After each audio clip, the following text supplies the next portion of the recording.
Okay, so hello everyone. Thank you for coming to this webinar and joining us here. My name is Rachel Smith. I work for the Department of Emergency Management, and I am our opioids coordinator here at DEM. We have my manager, David. He is in the chat. He's kind of answering technical questions. If you have any questions in regards to the application, what's being said in the webinar, we're going to hold off and do questions at the end. But that being said, if you have a question that's on your mind, I know how, you want to ask the question before you forget it. So if you need to type it out in the chat, feel free to do that. We will get to, we'll read all the questions in the chat at the end as well, along with folks that just raise their hand and ask questions.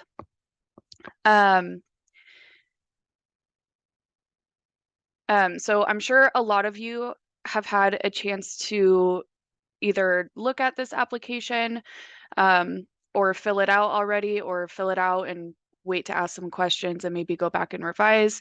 But hopefully everyone has had a chance to at least look at it briefly. And in this webinar, we kind of just want to go through each section of the application in a little bit more detail, and again, answer all the questions that you all have about it.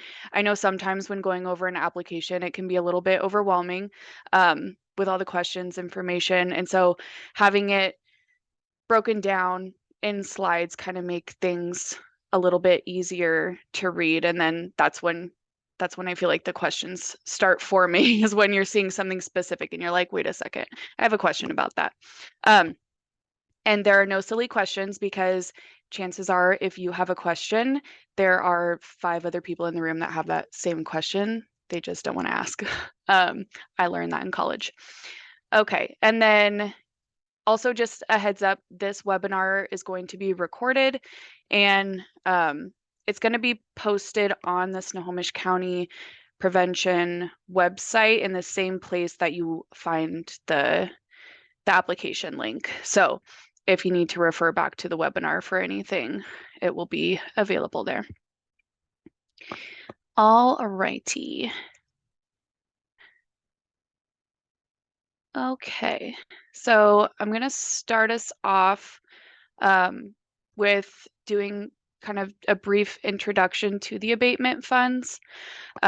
So we as a county, as Snohomish County, have received funding for the next 17 years from settlements between the pharmaceutical companies that are involved in fueling our opioid crisis. Our county is offering a total of $150,000 in grant funding directly to those, directly from those settlement funds, to organizations that provide recovery services for folks in our county experiencing opioid use disorder. And for this application specifically, each organization can apply for up to $7,500. So meaning if you have a project in mind that you would only need $3,500 to do it, or $2,000 to complete the project, you can apply for less, but $7,500 is the max. So up to $7,500. There are going to be 2 rounds of funding. It's going to be January through June and July through December. And about half will be selected for the January through June. And then the other half is going to be selected for the July through December funding. All of the applications are going to be reviewed, and everyone will be informed whether they receive funding or not. And then we'll inform you which round you will be receiving the funding. Okay. So this is the One Washington Memorandum of Understanding. I'll be referring it as the MOU. I trip over my words a lot, especially when I'm saying One Washington Memorandum of Understanding. And so this is just an overview of this document. The The MOU is a legal agreement basically between the pharmaceutical companies and Washington State. It's outlining all of the approved activities for spending these opioid dollars. Um, and you'll notice in the application, we do include a guide of the MOU as a link in there. The guide is something we created to kind of break down a lot of the legal jargon that's in the MOU, and it's just a little bit easier to read. Our guide does not cover all of the recovery activities. It just kind of, I guess, highlights, like I said, easy to read. It just highlights all of the broad categories, but you should most definitely fully read through the MOU document, not just the guide. The guide is just there to help you as a guide, but read through the One Washington MOU when filling out the application and definitely be referring back to it during the process.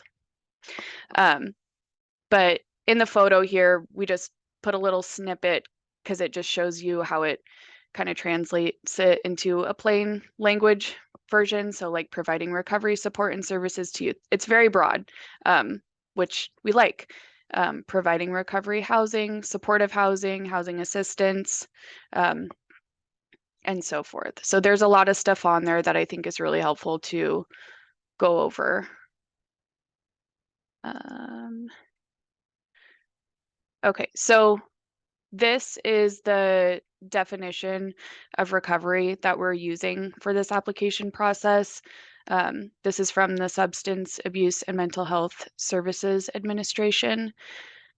I'm just going to read the definition here, even though everyone can see it. Recovery is a process of change through which individuals improve their health and wellness, live self-directed lives, and strive to reach their full potential. This is a very broad definition, and we understand that. We in the county are not trying to tell you who actually do the work in the field what the definition of recovery is, but this is just a broad definition that pretty much is an umbrella over what you all do anyway. And then here we have some broad examples of the potentially funded activities that we have identified from the MOU. So this is stuff that we have read through in the MOU, and David and I have pulled this out of the MOU. So this is not, I mean, of course, a lot of these words are in the document itself, but this is just stuff that we have pulled out and identified ourselves. Again, most of you are doing this work or related work. But because what you put in your application will have to directly link back to the MOU, we try and highlight as much as we can, like in the guide, you know, what we're looking for when we're reading through these applications, if that makes sense. Which again, you're doing this work anyway. This list also is going to be on the application. So it's really easy to just refer back to the list of activities here.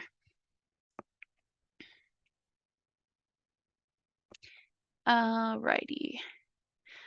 So when filling out the application, we want a detailed description of what your project is going to look like, what it's going to accomplish, and how it's going to directly impact the folks that are in recovery. There's also a section on the application that you can upload documents to. So if you need, because there is like a word cap, like, you know, like this paragraph can be 300 words or 750 words. So there is a section on the application that allows you to upload a document if you need to provide more information. So like on a past project that you've done, or just project materials that show how your project is evidence-based, evidence-informed, or promising practice. We will be looking at the application for prior history of recovery programming, have special qualifications or lived experience within the organization, or have partnerships with the recovery community. And then again, to highlight, if it is not specifically said in the MOU as an activity, it does need to be evidence-based, evidence-informed, or promising practice.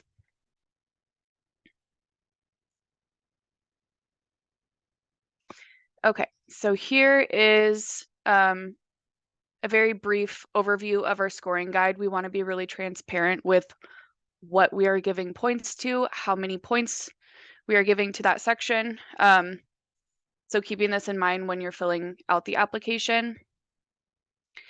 And a more detailed version of the scoring guide, if you have not seen, is on the application as an embedded link. So this is just kind of showing what it is, how many points it's worth. As you can see, the project description is worth a bulk of the points. That's where we want to know. That's where we want to know exactly how this project is impacting the community and all the details. We also want to highlight that if you have more volunteers, you score higher. If you have more employees, you score lower. And then at the bottom here, the individuals your project will serve and the geographic area your project will serve, those two questions on the application will be used as tiebreakers.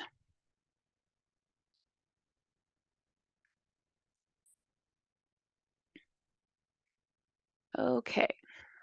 So for reporting requirements, these are going to be reports based on your organization's specific project. So at the minimum being the number of people served by the project. So I guess for outputs here, for example, if your organization is using the funding to provide training for an individual, and then that person that was trained goes out and, provides services to 40 people in the community, the output would be those 40 people that were served by that one individual that received training that was paid for by the settlement funding. Another example is if you're using the funding for naloxone, handing out naloxone in the community, the number of people that are receiving the naloxone, that will be the output, and that will be the number of people served. And you can see here, if your application is chosen, we're going to work with you on what works best, what reporting requirements work best for your project, because everyone's is going to look a little bit different.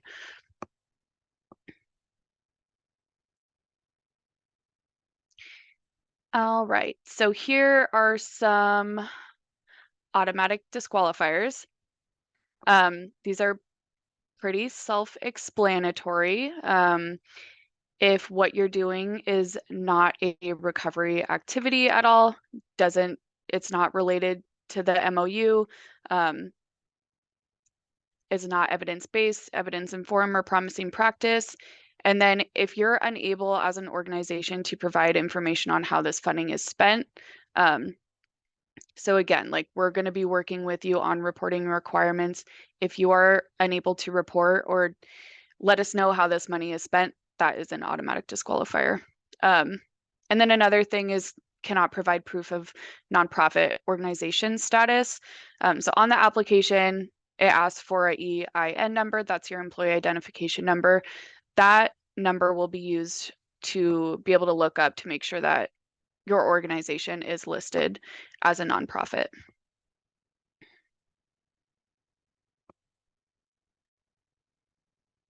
And also exciting insurance requirements.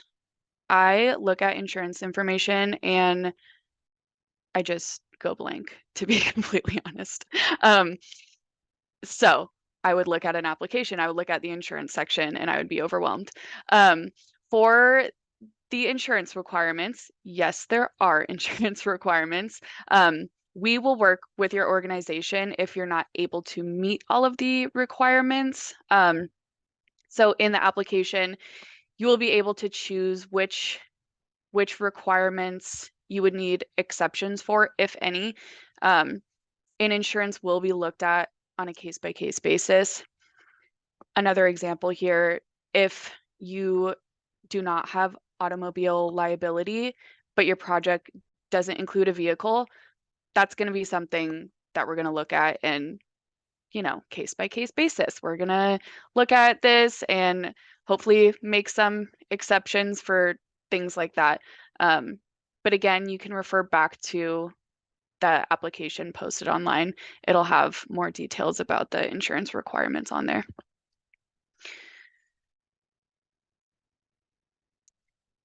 Okay, and then this is just a very brief timeline of not everything, but I guess the timestamps, the important timestamps. Of course, there's a lot of little things in between all of these. Applications due by February 15th. I am hoping that everyone here is aware of that. We're going to be making the final selections by mid-March. Notifications go out the end of March. And then all this processing and county purchase order mumbo jumbo. So we're going to try and work through this process as quickly as possible. But a lot of it is going to depend on getting specific requirements from all the applicants and taking account anything that needs to be worked over with risk in the county. And so this is just a very brief timeline. The process of reviewing is going to include working with each organization on their reporting requirements, what it's going to look like for your specific project. And, at the end of that, you reviewing the agreement and getting us the documentation that we need to move forward, such as insurance, W-9. And then the second round of funding is going to be, we're already going to have steps 1, 2, and 3 complete because we're going to, like I said before, we're going to pick all of the applicants all together. But then just number 4 and 5 are going to be the second round of funding will be steps 4 and 5. And that will start at the end of June. Okay, so that is a very, very brief overview of everything. I think we're going to open it up for questions now. I know / hope that David is going to help me with some questions because I am not the all-knowing. But if you were not here in the very beginning, everyone is muted until they're unmuted. So we're going to go by hand raising, and I'm going to turn the mic over to my supervisor, David, to kind of help navigate questions, if that's okay. And thank you so much for listening, everyone.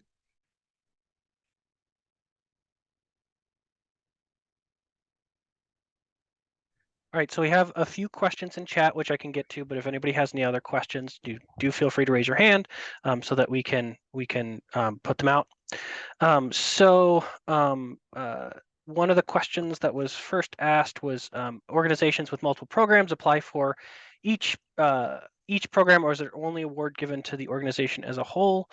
Currently, we are looking at just giving one award to an organization as a whole.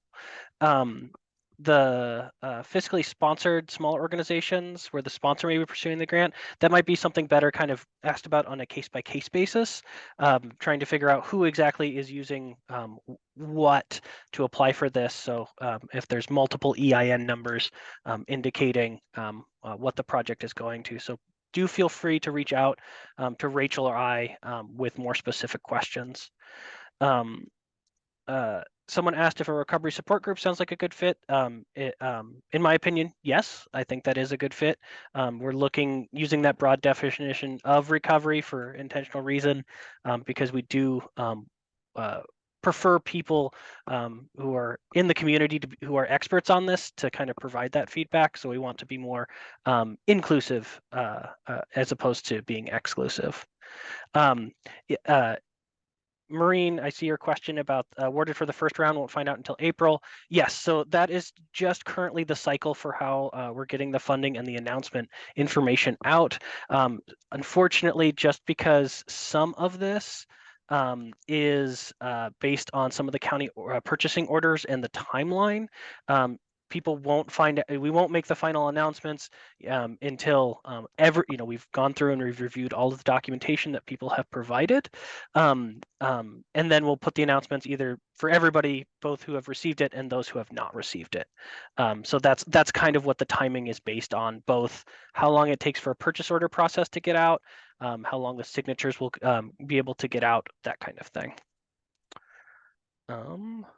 I'm going over to the webinar chat. You can feel free to pop questions in the Q&A or either.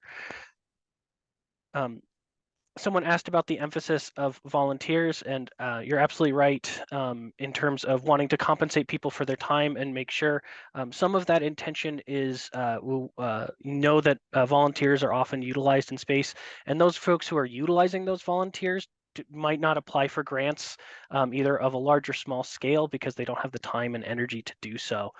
So this was sort of designed in such a way that we want those smaller organizations that may feel like they're left out to be able to come in and be able to compensate. And part of it too is, using some of this money potentially to be able to compensate the volunteers to be able to go out and do the programming, depending on, of course, of how that project is designed.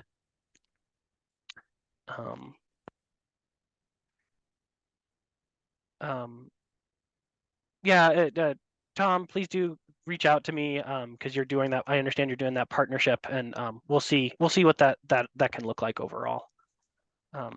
Yeah, yes, there is a nonprofit requirement in order to participate for this round. We've limited it currently.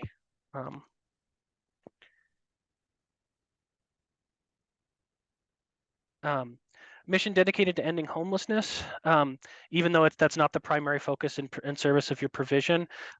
So some of that would be how you emphasize or how you present the specific project and the proposal should be emphasizing the recovery work that you're doing, the things that you're doing in terms of naloxone distribution, the harm reduction strategies that you use to engage with those kinds of folks, and center the money and the project around that. That would kind of meet the requirement.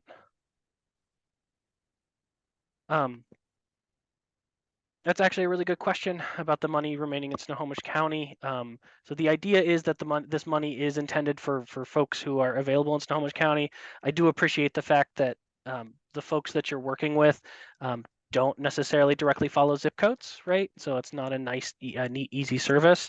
But we can maybe talk a little more offline about maybe some of those direct requirements for having to remain in Snohomish County and what that might look like. Because I don't think I have a direct answer without knowing a little bit more about the project.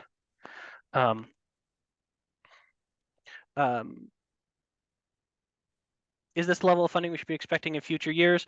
I do not have a guarantee at this time for what level. This is what we're putting out currently. Some of it is based off of this current cycle of the settlement funds, but also what other funds might be coming down, and whether we get approval to spend the money in this way. Clarify the language around program partners. You don't need to be engaged in some kind of MOU or contract to be classified as a partner. So if you're referring to the question, I assume about what other programs, what other partners do you have in the past? It doesn't. Won't be asking you for direct proof that you did in fact work with this partner in that way. If that answers your question. And there was a question on the reporting requirements. We are going to work directly with you in terms of what those output requirements will look like. So we'll have that initial discussion when we're putting together the chosen applications about what we expect the output requirements to look like, and then through that documentation process, getting the forms if your project is selected, we'll talk with you about what kind of updates we would expect and what kind of outputs we would expect at that time. I am not seeing any other questions at this time. A fiduciary founded 501c3 still qualify? I'm not an expert in nonprofits. I will completely admit to that. So do reach out and we can see about answering that question. Project expanding the data collection efforts of the organizations be an okay use of funds? Potentially. We really are looking for that strong tie to the recovery community and being able to show, we need this good data to improve our efforts and to improve the work that we're doing so that we can help achieve the SAMHSA definition of recovery. I think could be a strong project proposal, but without knowing a little bit more or seeing the project, I can't, couldn't say that it would be an okay use of funds at this time or not. Like I said, Rachel and I will stick around if there's other questions or if folks want to come off mute. Please do feel free to put them in chat. So just let us know what other information we can provide to you. Like I said, this is going to be recorded, and if folks can reach out to us for very specific, some of the questions you asked are excellent. Don't have answers directly at this time, but we can go ahead and follow up with folks to make sure that we're understanding everything that's going on. I do see one hand raise, please. Hi there. Mike. Hi. Yeah, hi, David. Thank you both, David and Rachel, for putting this together. It's helpful information. I had a question about allowable expenses. Is there a list anywhere that lays that out? We're essentially looking at programming that provides supports for those with a mental health concern and substance use disorder that are trying to obtain housing but are exiting jail. We want to try and provide them with essentially opportunities to things like an orca card for taking the bus, or maybe access to a phone. Maybe it's various supports like clothing. So it's kind of a catch-all. Flex fund is kind of what we were looking.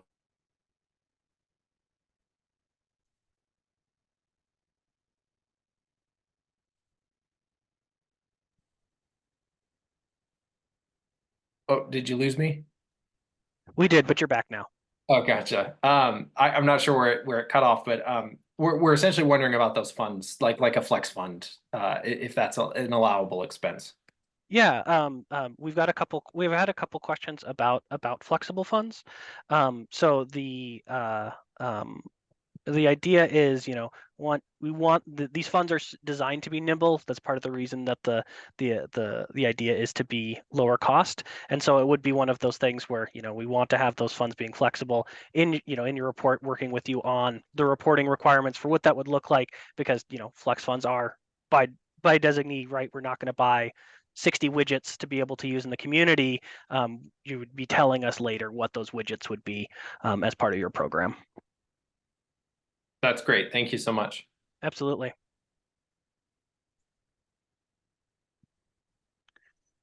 Funds need to be spent on Snohomish County residents or people that are in Snohomish County.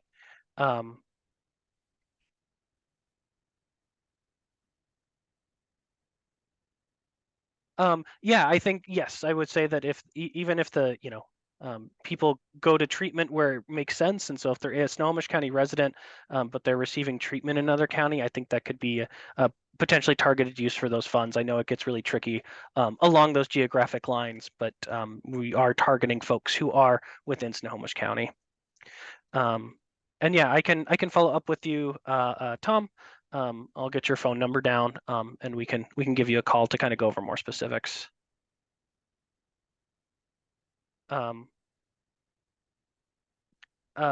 Kathy, I don't see having faith-based methodologies combined with non-faith-based language be an automatic rejection. I think that the primary idea is so long as your application is servicing everybody who are welcome within that, even if your organization itself is faith-based in providing those services, so it's non-discriminatory.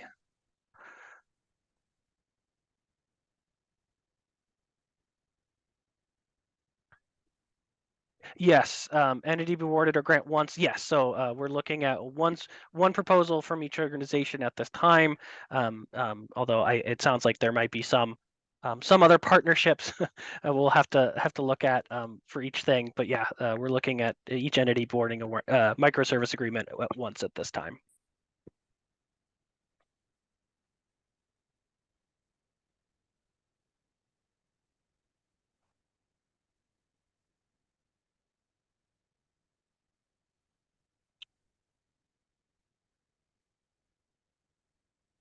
Again, if there are other questions, please, raise your hand, throw them out there. Otherwise, we will, again, like I said, stick around, make sure that if there's any folks that want to wait, we can answer those questions at that time later.